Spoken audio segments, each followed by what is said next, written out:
بسم اللہ الرحمن الرحیم 1311 مطابق 1894 میں ایسے ماحول کے اندر ندوۃ العلماء کا قیام عمل میں آیا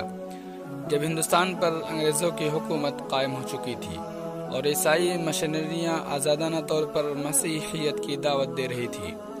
اور پورے ملک میں گھوم گھوم کر اسلام کے بارے میں شکوک و شبہات پیدا کر کے غیر تعلیم یافتہ مسلمانوں کو عیسائی بنانے کی مہم پرزور شور کے ساتھ جاری تھی۔ ایک طرف یہ ہو رہا تھا تو دوسری طرف ہمارے علماء کا فروعی مسائل میں اختلاف کا یہ عالم تھا کہ کبھی تو مقدمے کی نوبت آ جاتی اور علماء غیر مسلم ججوں کے سامنے کھڑے ہوتے اور بخاری و مسلم اور دیگر کتب حدیث ان ججوں کے نیچے ڈھیر ہوتی۔ انگریزوں کے لائے ہوئے غیر اسلامی نظام تعلیم کے اثر سے مسلمان قدیم و جدید کے دو متوازی طبقوں میں تقسیم ہو گئے تھے۔ ایک طرف علماء دین تھے جو عربی مدارس سے قدیم طرز پر پڑھ کر نکل رہے تھے، تو دوسری طرف مغربی تعلیم یافتہ حضرات جو کالجوں اور یونیورسٹیوں کے پروردہ تھے۔ ان دونوں کے درمیان اجنبیت اور بیگانگی کی خلیج تھی جو دن بدن بڑھتی ہی جا رہی تھی۔ علماء مسلم معاشرے کی پاسبانی و نگرانی اور مغربی علوم کے حملوں اور اس کے تشکیکی اثرات سے مسلمان نوجوانوں کے حفاظت میں سخت دشواری محسوس کر رہے تھے، اور تعلیم یافتہ طبقہ مغرب کے حاشیہ برداروں اور فکری و تہذیبی شکست کے نقیبوں کے اثر کا شکار ہوتا جا رہا تھا۔ غرض کے قوم کا ایک بڑا حصہ ان دونوں طبقوں کے درمیان ہچکولے کھا رہا تھا، جس میں سے ایک طبقہ قدیم طرز تعلیم اور مسلک سے کسی فروعی اختلاف کو بھی ایک قسم کی تخریب اور زلال سمجھتا تھا، دوسرا طبقہ مغرب سے آنے والی ہر چیز کو عظمت و تقدس کی نگاہ سے دیکھتا تھا اور اس کو ہر عیب و نقص سے پاک سمجھتا تھا، یہاں تک کہ اہل مغرب کے افکار اور فکری رجحانات اس کو عظمت اور عالمیت کا پیکر نظر آتے تھے اور ان کو وہ ذہن انسانی کی پرواز کی آخری منزل تصور کرتا تھا۔ ان دونوں طبقوں کے درمیان جو فکری تضاد تھا اور جس طرح وہ دو انتہائی سروں پر تھی، اس کی تصویر لسان العصر اکبر الہ آبادی نے اس شعر میں کھینچی ہے: ادھر یہ ضد ہے کہ لیمن چھو نہیں سکتے، ادھر یہ دھن ہے کہ ساقی صراحی میلا۔ یہ ہے ان حالات کا عطر و خلاصہ جن سے ملت اسلامیہ ہندیہ گزر رہی تھی۔ انہی حالات میں 1311 مطابق 1894 میں ایک ہماگیر علمی و دینی تحریک کی حیثیت سے ندوۃ العلماء کا قیام عمل میں آیا۔ اس تحریک نے بہت قلیل عرصے میں پورے ملک کی توجہ اپنی طرف مبذول کر لی۔ ندوۃ العلماء کے جلسے جس شان و شوکت کے ساتھ ہوتے تھے، اس سے اندازہ ہوتا ہے کہ اس تحریک کی جڑیں اندرون ملک کتنی گہری اور اس کا دائرہ کار اور حلقہ اثر کتنا وسیع تھا۔ یہ تحریک چند بنیادی مقاصد کے لیے سرگرم تھی، جن میں سے چند مقاصد یہ ہیں: علوم اسلامیہ کے نصاب درس میں بنیادی اصلاحات اور نئے نصاب کی تیاری، ایسے علماء تیار کرنا جو کتاب و سنت کے وسیع و عمیق علم کے ساتھ جدید حالات سے بخوبی واقف اور نبض شناس ہوں، اتحاد ملی اور اخوت اسلامی کے جذبات کو فروغ دینا، نزاع باہمی کے فتنے کو ختم کرنا، اسلامی تعلیمات کی اشاعت بالخصوص برادران وطن کو اس کی خوبیوں سے واقف کرانا، ان کے سامنے اس کی ہماگیری اور پوری انسانی برادری کے لیے باعث رحمت بتانا اور اسلام سے ان کی وحشت دور کرنا۔ اس تحریک کے بانی حضرت مولانا محمد علی منگیری، خلیفہ حضرت مولانا شاہ فضل رحمہ گنج مراد آبادی تھے، جن کی سرکردگی میں ملک کے ممتاز علماء و مشائخ کے طویل مشوروں کے بعد یہ ادارہ قائم ہوا تھا۔ شیخ المشائخ حضرت حاجی امجد اللہ مہاجر مکی نے اس کے مقاصد میں کامیابی کی دعا فرمائی تھی۔ ملک کے علماء کرام اور صلحاء کی ایک بڑی تعداد نے اس تحریک سے اتفاق کیا تھا اور اس کی تقویت کے لیے حسب استطاعت جد و جہد کی تھی۔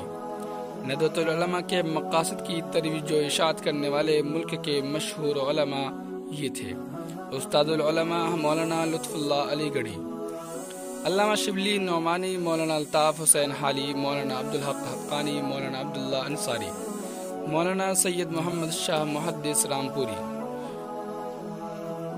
مولانا محمد فاروق چریا کوٹی، مولانا خلیل الرحمن سہارنپوری، مولانا محمد ابراہیم آروی مولوی رحیم بخش، مولانا احمد حسن کانپوری، مولانا شاہ سلیمان فلواروی، مولانا ظہور الاسلام فتح پوری، شاہ محمد حسن الہ آبادی، مولانا حبیب الرحمن خان شیروانی، مولانا ابوالکلام آزاد اور منشی اطہر علی کاکوروی، مولانا سید عبدالحی حسنی وغیرہ۔ ان بزرگوں کا پختہ عقیدہ تھا کہ اسلام ایک عالمگیر اور ابدی دین ہے رہتی دنیا تک انسانوں کی رہنمائی اور اس کی دنیاوی اور اخروی کامیابیوں کا ضامن ہے، اور اس میں زندگی کے ہر شعبے کے لیے رہنمائی اور ہر مشکل کا حل موجود ہے۔ اس لیے ذہن انسانی کے ارتقاء اور تنزل اور اس کے تغیرات کی مختلف منزلوں سے اس کا سابقہ پڑھنا، بدلے ہوئے حالات اور افکار میں رہنمائی کا فرض انجام دینا، اور ہر دور میں پیدا ہونے والے شکوک و شبہات کو رفع کرنا اس کے لیے ایک قدرتی امر ہے۔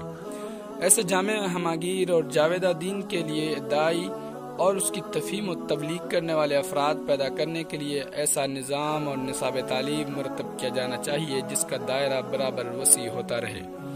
جو ہر دور میں بدلتے ہوئے حالات کے تقاضوں کو پورا کرنے کی صلاحیت رکھتا ہو اور زندگی کا ثبوت دیتا رہے۔ نظام تعلیم اسی وقت مفید اور کارآمد ہو سکتا ہے جب وہ قدیم و جدید دونوں کی خوبیوں کا جامع ہو، اصول و مقاصد میں سخت اور بے لوچ، فروعی مسائل میں وسیع اور لچکدار ہو، ترقی پذیر ہو، زمانے کی تبدیلیوں اور تقاضوں کے مطابق بدلتا اور ترقی کرتا رہے۔ یہ وقت کی ایک اہم ضرورت تھی اور اسی میں مسلمانوں کے تعلیمی مسائل کا حل پوشیدہ تھا۔ ندوۃ العلماء کے ذمہ داروں نے محسوس کیا کہ یہ ضرورت اسی وقت پوری ہو سکتی ہے جب ایک مثالی مدرسہ قائم کیا جائے جس میں ایسے علماء تیار کیے جائیں جو بنیادی دینی علوم میں مہارت کے ساتھ اپنے دور کے تقاضوں کو بھی سمجھتے ہوں، قدیم علوم میں رسوخ کے ساتھ جدید ذہن کے شکوک و شبہات دور کرنے کی صلاحیت رکھتے ہوں، جو ایک طرف عقائد و عبادات میں ایک اٹل پہاڑ اور دوسری طرف علم و تحقیق اور پیش بینی میں ایک رواں دواں اور شیریں چشمہ ہو، ایک طرف نصوص دین اور اس کی عظیمتوں کے لیے صلاحت کے محافظ اور امانت کے نگراں ہوں تو دوسری طرف دین کی تبلیغ و تفہیم کے سلسلے میں پرجوش مجاہد اور جدید ترین ذرائع سے لیس ہوں۔ جہاں دین کے حقائق و مقاصد کے بارے میں مصالحت یا نرمی کے روادارانہ ہوں، وہاں عصر جدید کے جائز تقاضوں کو پورا کرنے میں کسی جمود و تعصب کا بھی شکار نہ ہوں۔ اسی نیک مقصد کے لیے ندوۃ العلماء کے قیام کے 4 ہی سال بعد 1315 مطابق 1898 میں دارالعلوم ندوۃ العلماء کی بنیاد رکھی گئی۔ اس کی تعمیر و ترقی میں ملت کے ممتاز اہل علم، صاحب فکر، مخلص حضرات نے حصہ لیا۔ ان میں سرگرو حضرت مولانا محمد علی منگیری، ان کے علاوہ دیگر اصحاب علم و اختصاص علماء کی کوششوں سے ایک جامع اور متوازن نصاب تعلیم مرتب ہوا اور بڑی حد تک اس کا نفاذ عمل میں آیا، جس میں ایک طرف تو علوم دینیہ میں پختگی اور دوسری طرف عربی زبان و ادب میں مہارت اور تیسری طرف علوم جدیدہ سے حسب ضرورت واقفیت کو بنیادی اہمیت دی گئی ہے۔ علامہ شبلی نعمانی کی توجہ اور کوششوں سے علمی و تحقیقی ذوق کی طرف توجہ بڑھی اور مولانا سید عبدالحی حسنی، مولانا حبیب الرحمن خان شیروانی اور دیگر معاصر علماء نے ندوۃ العلماء کی علمی ترقی میں نمایاں حصہ لیا۔ اس کے بعد علامہ سید سلیمان ندوی نے، جو ایک طرف علامہ شبلی نعمانی کے نامور شاگرد تھے اور دوسری طرف حضرت مولانا اشرف علی تھانوی کے خلیفہ تھے، اس ادارے کی علمی سرپرستی کی۔ دارالعلوم ندوۃ العلماء میں ہندوستان کے مشہور ماہرین علم و دین کی خدمات حاصل کی گئیں اور ان کی وجہ سے نظام تعلیم و تربیت اور نصاب درس میں برابر اصلاح و ترقی ہوتی رہی۔ ندوۃ العلماء نے اپنی ضرورت اور نظریے کے مطابق اپنی درسی کتابیں تیار کرنے کی طرف توجہ کی اور بڑی حد تک کامیابی حاصل کی۔ ندوۃ العلماء علمی و دینی اور تدریسی میدانوں میں حضرت مولانا سید ابو الحسن علی حسنی ندوی کی سرپرستی و رہنمائی اور نظامت میں ترقی کے منازل طے کرتا رہا، یہاں تک کہ لکھنؤ میں مرکزی دارالعلوم کے علاوہ ملک کے طول و عرض میں اس کے ملحقہ مدارس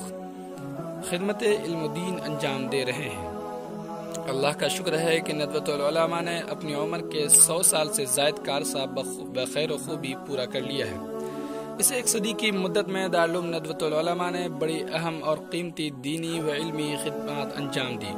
قدیم و جدید کی کشمکش کو دور کرنے کی کامیاب کوشش کی اور ندوی فضلاء مسلمانوں کے ان دونوں طبقوں کے درمیان باہمی تعارف و تعاون کا سبب بنے۔ انہوں نے یہ بھی ثابت کر دیا کہ وہ دنیا سے الگ تھلگ نہیں رہتے ہیں اور نہ زندگی کے سمندر میں کسی زجیر پر پناہ گزین ہیں۔ چنانچہ ان میں ادبا، محققین، ملکی زبان میں لکھنے والے اور